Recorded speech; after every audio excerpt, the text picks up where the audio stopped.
Well, welcome everyone. I'm in the garage today, a little bit cold outside, but we are waiting for our Woodland Mills 126 model bandsaw to be delivered today. So we are looking forward to something new to look at and obviously put together. You guys will get to see that here shortly in the next few videos. I've been building another log hauler for the back of the Mule, and I gotta say the sawmilling is starting to become an expensive hobby. Oh, that thing rolls like a dream now.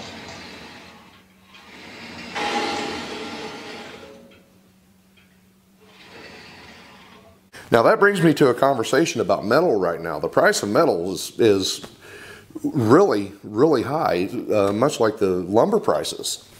But for a 10-foot stick of 3-inch by 1/4-inch angle was $130. So I chose not to do that. I only needed a couple of feet. And typically at the steel yard, they come in 20-foot sections and they will cut them down to what you need. And I try to buy a 10-foot stick of steel when I'm out there because I do use this stuff throughout the year. But I found myself knocking some rust off of some 3-inch angle this morning to finish up this project, and I still have one more piece that I'm going to have to buy. Now the little farm trailer with the chainsaw mill turned out so well, and thank you for all of your comments. You guys really seem to like that, and that cedar does look amazing on that trailer. I didn't mind to go ahead and up the ante a little bit and go with the portable bandsaw mill now, and we'll continue to see different projects that we can build from all the material that we will have available from that. That's going to be a learning curve in itself, as well as that machine has a 14-horse motor on it, and I think we can take up to like a 28-inch size diameter log through there, and 12 to 17 feet long depending on the bed rep. I'm looking forward to that. That's going to be a really nice addition to our property and the way we manage our trees and all the projects that we like to do around here. Having some rough sawn material or live edge material is really going to be something that's going to be unique and fun to work with. Let me show you this log hauler I've got here. So I knocked the rust off of this 3-inch angle here. This is where I started, and this is what I've ended up with. And I have built this to support the axle on the back of the hauler here. Give you guys a look at that. Now I opted for 2-inch thin wall tubing to make my frame out of. The tongue, we are at 36 inches in length, and it gives us an overall width inside of the frame at 30 inches. And then we're going to be able to lift things up off the ground 30 inches tall, and then wherever the log would set down at the bottom. So I think, you know, at least a 20-inch log, we're going to have probably 8 to 10 inches of clearance. Now the wheels that I have on here was actually off of the little farm trailer before we did our big rebuild. So what I did is I picked up some Weld on spindles and hubs, and that way these tires are primarily brand new. We can go ahead and use that. There was no sense in discarding them, and it's going to be perfect for this log hauler. Then having this longer piece of steel up here for our tongue, I think we're going to be able to straddle right across the log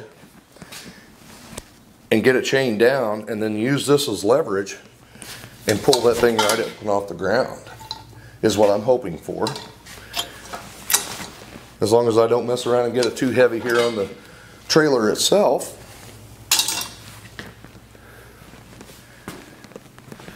And what I chose on the back for the axle, again, these are Weld-on axle assemblies, and this was 1.25 inches, I believe, in diameter. So by adding this 1/4-inch plate, it also gives me more to weld the axle to.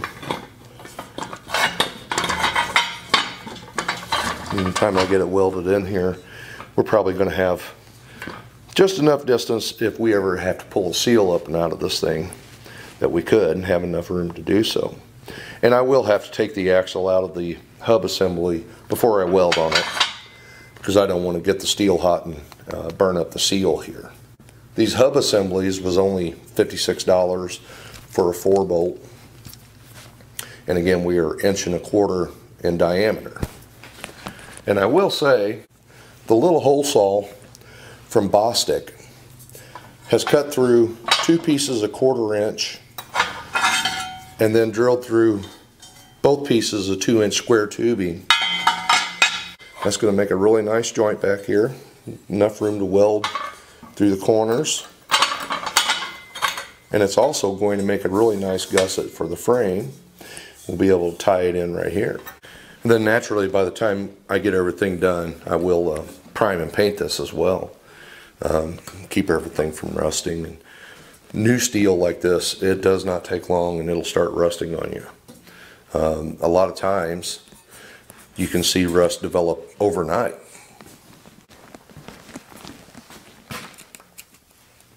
Let's go ahead and open this hub up.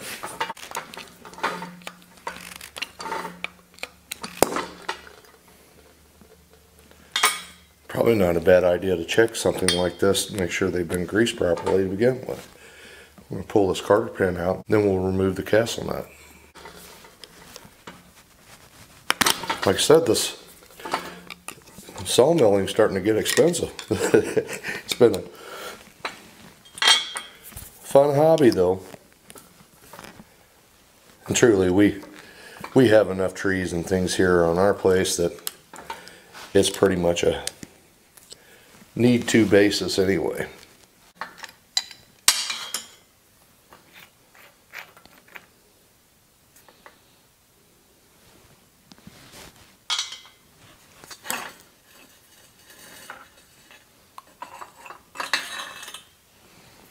There we go. Now I can weld this without being concerned with getting anything hot inside the assembly.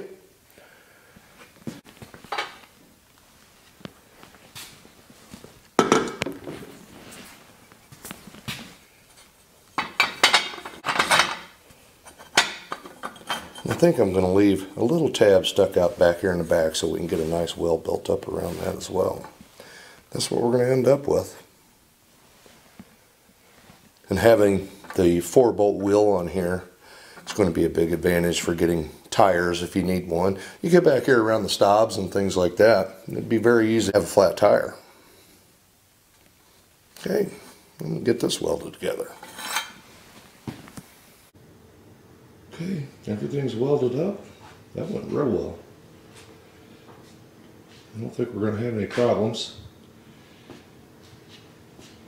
And the spindles, that must be some really good steel because it burned right in there. I didn't have any problems there whatsoever.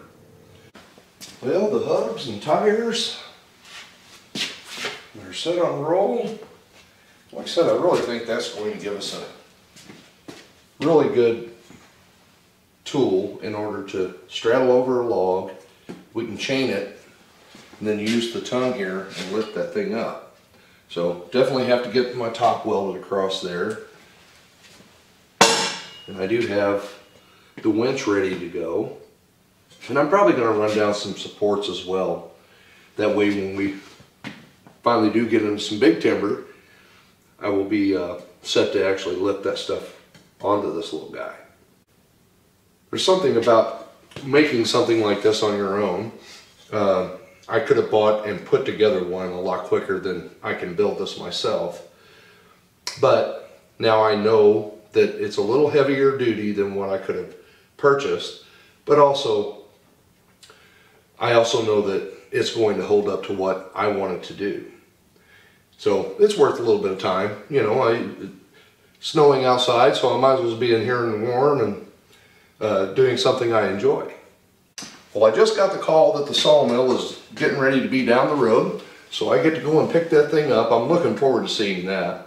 I was just looking down this thing, and the tongue length and the overall length of this is going to keep that off the Mule just about perfectly. And I don't have to worry if I get into a tight turn about getting something stuck into the muffler or the tailgate of the Mule. So that worked out good, guys. I'll talk to you on the next one. Thanks for watching.